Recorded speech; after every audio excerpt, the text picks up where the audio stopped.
زکوٰۃ نہ دینے والے پر عذاب قبر کا ایک عجیب واقعہ۔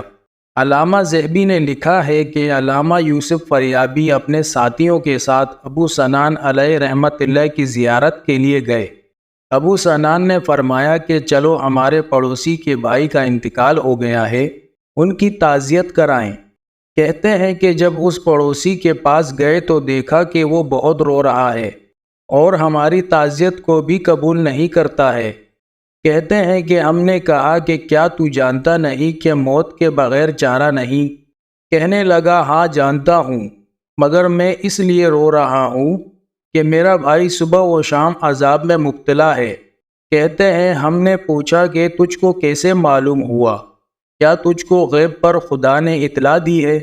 اس نے کہا کہ نہیں، لیکن جب میں نے میرے بھائی کو دفن کر دیا اور اس پر مٹی ہموار کر دی اور لوگ چلے گئے تو میں نے قبر سے اچانک ایک آواز سنی کہ مجھ کو انہوں نے تنہا بٹھا دیا کہ میں عذاب کا اندازہ کروں۔ میں تو نماز پڑھتا تھا، روزے رکھتا تھا۔ یہ سن کر مجھ کو بھی رونا آ گیا۔ میں نے اس قبر سے مٹی ہٹائی تو دیکھا کہ قبر آگ کے شعلے بھڑکا رہی ہے اور میرے بھائی کے گلے میں آگ کا توق ہے۔ بھائی کی محبت نے مجھے ابھارا اور میں نے اس کی گردن سے توق اتارنے کے لیے ہاتھ بڑھائے تو وہ جل گئے۔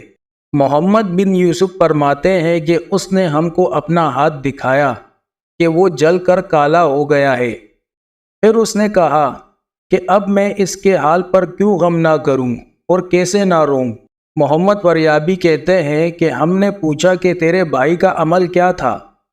اس نے کہا کہ وہ اپنے مال کی زکوٰۃ نہیں دیتا تھا۔